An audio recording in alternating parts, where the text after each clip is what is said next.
an integrated, comprehensive master plan will finally solve the problem of flooding in this country. Do we have that? Mr. Chairman, let me qualify. In the Philippines, we have recorded 18 major river basins. 18 major river basins. These are the rivers that would transcend not only in a locality but transcends provinces and regions for that matter. We understand that, We have Mr. 18. Secretary. We understand that. We have 18, Mr. Chair. Even if we have 100 river basins, Yes. until and unless you are able to present a master plan that will integrate Yes. these river basins, you will be going nowhere. That's You correct. will accept that. I accept, Mr. Chairman. Let me begin by asking you, in executing all these flood control projects, did you ever, either your district engineers or regional district offices ever coordinated with The local government. the River Basin Control Office? Yes, Mr. Chairman. Let me explain a little No, bit. the answer Yes. is, the question is answerable by yes or no. There is a different. Have you ever coordinated with this obscure office called River Basin Control Office? I will explain to you why I'm asking this. It has a very, very significant relation to the subject matter of today's inquiry. Yes, Mr. Chairman. This River Basin Control Office was created by Executive Order 510. Kung nabasa po ninyo ito, sa Section 2, Paragraph B nitong Executive Order na ito pala yung mandato nitong maliit na opisina ito which is attached to the DENR. Together with the Department of Public Works and Highways and the National Plan for Flood Control by integrating the various existing river basins and developing additional plan for components as needed. Isipin po natin, kaya sabi ko po sa inyo kanina, kahit 100 river basin ang babanggitin nyo sa amin, until and unless they are integrated with one another, which is the mandate of this office, walang mangyayari. Bakit po in the entire equation, in the entire continuum of this problem, bakit hindi man lang nagsasurface itong opisinang ito? Where is it? And why is it? Siya pala yung merong mandato. Ngayon lang natin nalaman.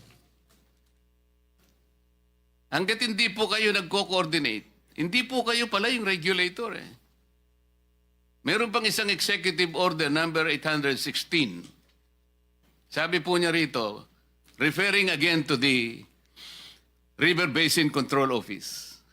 Whereas, sabi niya, the integration and harmonization of various government mandates and resources. Kasama na po kayong lahat dyan. In the provision of safe and clean water supply and effective flood control management for the entire country is emphasized in the medium-term development plan. Ang laki pala ng mandato nitong opisinang ito. Bakit po, Mr. Director General, did we invite the representative from this office? Kumbaga, yung palang susi ng lahat ng ito. Gawa na kayo ng gawa ng project, DPWH. DBM, bigay ng pondo. Pero yung opisina na mayroong pananagutan na nai-integrate, i-connecta lahat ng inyong ginagawang flood control. Natutulog pala, hindi pala nyo kinukonsultan, hindi pala kayo magkakakilala. So talaga pong walang mangyayari sa lahat ng project. Dito po, matibay na po ang kawalan po ninyo ng coordination dito. Bakit po nagkaganon, Secretary? Why is it that we have already seen, as of today, there is no semblance of coordination with this office? Why? Unfortunately, Your Honor, I think this is one of the challenges that we have to face. I'm not about to ask you about the challenges. We have The coordination actually. challenges. The But- coordination seems to be not really in the right one, Mr. I admit, Mr. Chairman, that we have not had any significant coordination at this point in time. There was the no office. coordination at all. You started from the wrong foot. Kaya po pala ganito ang nangyayari. In the next hearing, we would like to know from this office, bakit po sa kabila ng lahat na ito pala ang kanyang pinakamandato, hindi niya nakuwang i-coordinate sa DPWH, sa DBM, and all agencies na may kinalaman para solusyonan ang pagbaha sa bansang ito. Siya yung nawawala sa the entire question. Kasi po, Mr. Secretary, itatanong ko pa sa kanya sana kung nandito siya. How do you classify the rivers in this country? Meron tayong national rivers, meron po tayong municipal rivers. Is that correct? That's correct, Your Honor.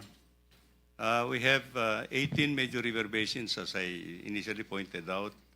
We have 403 principal rivers all over the country, and I think we have more than 4,000 small rivers, tributaries to the principal rivers.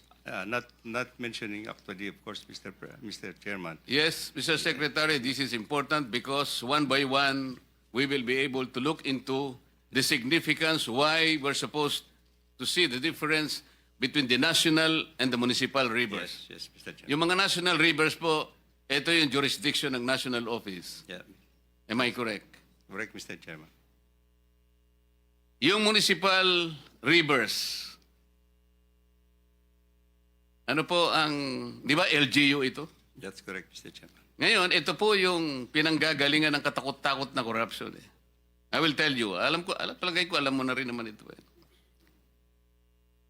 Kung minsan po, at pangkaraniwan, hindi lang minsan, pangmaramihan na to, para sa ganon, makakuha sila ng project. Kasi wala namang project ang LGU. Wala siyang pondo eh.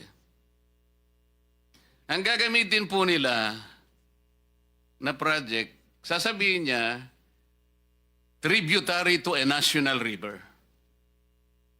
Kasi pag ginamit mo na tributary siya sa national river, kinukonekta mo siya doon eh. Makakakuha siya ng pondo eh.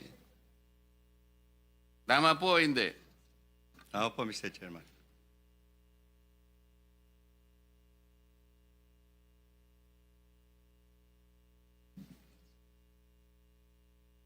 Yun pong,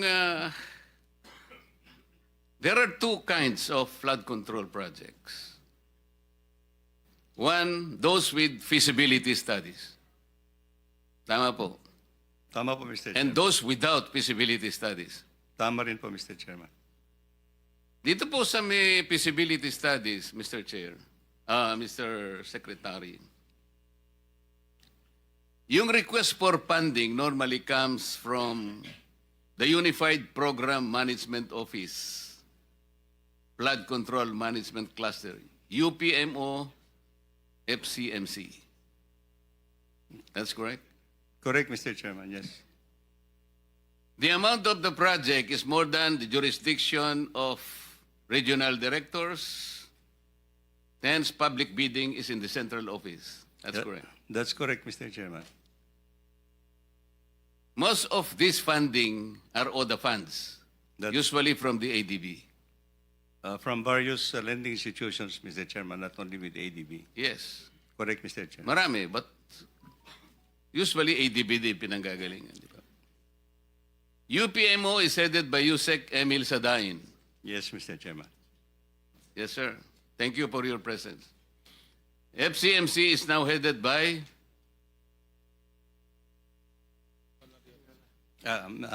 Director Ramon Ariola, Mr. Chairman. the third. The third, yes, sir. Yung without feasibility study, Mr. Chair, paano po yung request for funding? How does it start?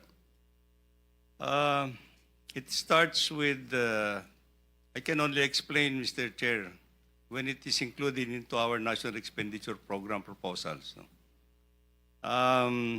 These projects would have undergone some prioritization at the provincial level, and then it has to be elevated to the regional development councils. And it will form actually the regional project proposals. From the regional project proposals, they will call out the priorities that will be equivalent to the allocated allocation for its engineering district or legislative district, Mr. Chair. Yung source nito, Mr. Secretary, is the regular fund. Tama. Yes, Mr. Chair. As opposed to the projects with feasibility o the funds yun eh. All the functions, Mr. Chair. Ang basis ninyo sa request for funding is Department Order Number what? Department Order Number 23, Series of 2015. Am I correct? You're correct, Mr. Chair.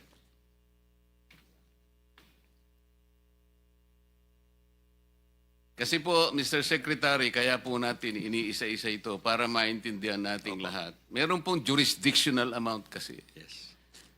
Yung district offices, district engineers offices, 100 million. Tama? 150 million level nila, Mr. Chair. 150. 150 million, Mr. Chair. O yung regional district offices, Above 150 up to 400 million, Your Honor. national offices above what? No limit, Mr. Chair. No limit. Pero lahat po ng ito, Mr. Secretary, either ito po ay prosecuted by District Engineer's Office with the threshold amount as you have stated, regional district offices with the threshold amount, and national offices with unlimited amount. Lahat po ng mga contractors nito are required to have the SLCC. Am I correct? That's correct, Your Honor. SLCC is single largest contract completed, That's correct, Your Honor. which is based on the new government Procurement. procurement plan or law, RA 12009. Tama po. Tama po, Your Honor. Meron po kayong implementing office. Ito yung UPMO, FCMC. Pagkatapos sa ilalim po nito, meron kayong project director. At pagkatapos meron pang project managers, may project engineers. That's correct, Your Honor. Sigurado po ba kayo na lahat ng mga projects na na-execute merong SLCC? Your Honor, these are foreign-funded projects.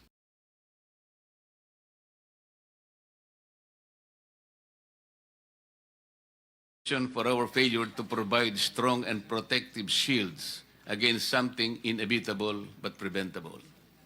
The Netherlands is 25 to 30% below sea level. Yet its innovative people gifted the world with engineering solutions to flood problems. We have a choice. Either we adopt the best practices of the Netherlands or we settle a poor copy of Venice in the Orient. As members of the Senate Blue Ribbon Committee, we're duty-bound under the Constitution to conduct inquiries in aid of legislation.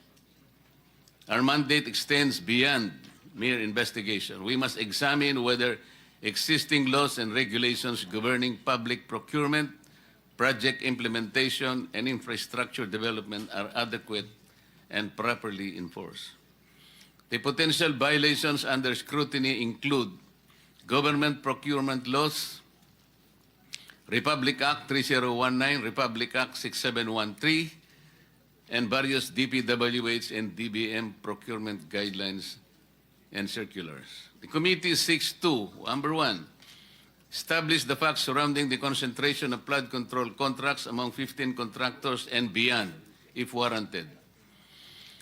Two, examine compliance with procurement laws, regulations, and due process requirements. Three, investigate probable irregularities in bidding processes, technical specifications, and project awards. 4. Assess the quality and effectiveness of completed flood control projects. 5. Identify systemic weaknesses in government procurement and project monitoring. 6.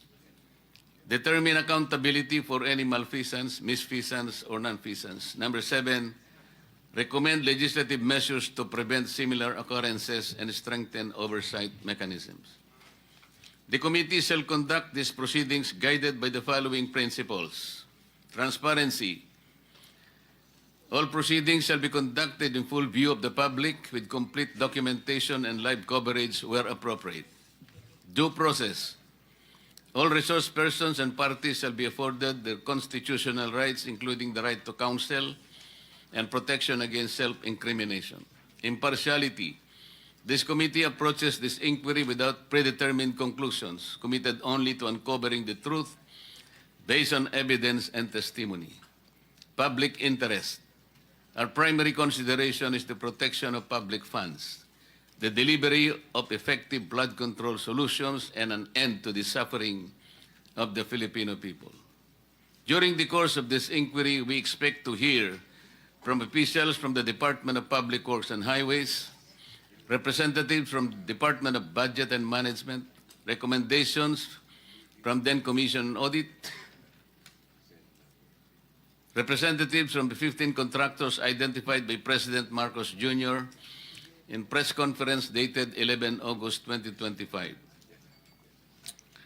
We shall examine procurement documents and bidding records, project implementation reports and certifications, financial records, comparative analysis of project costs and effectiveness.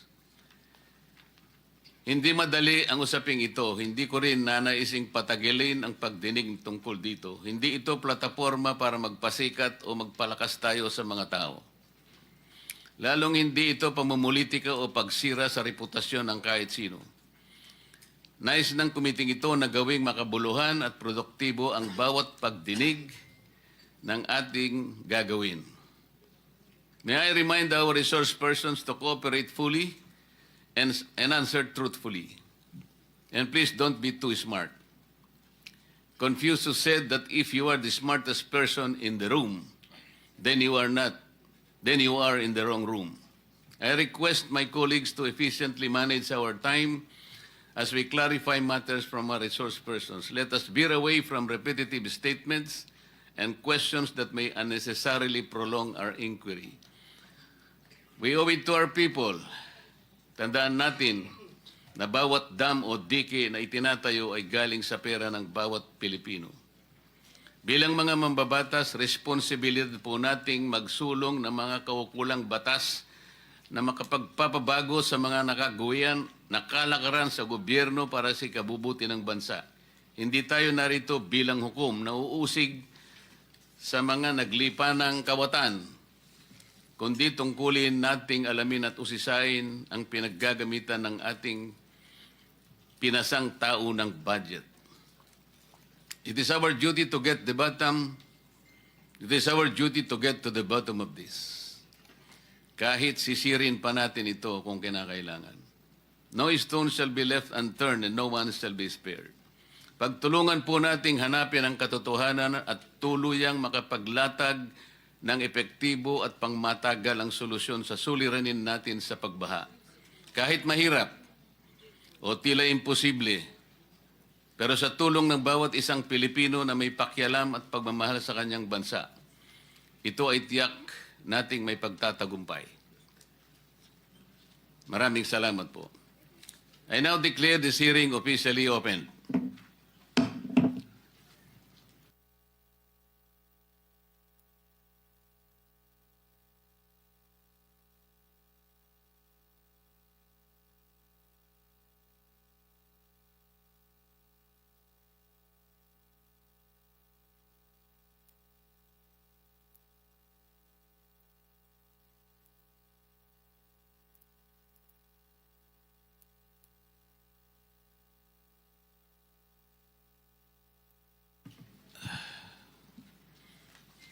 I direct the Director General to please call the roll.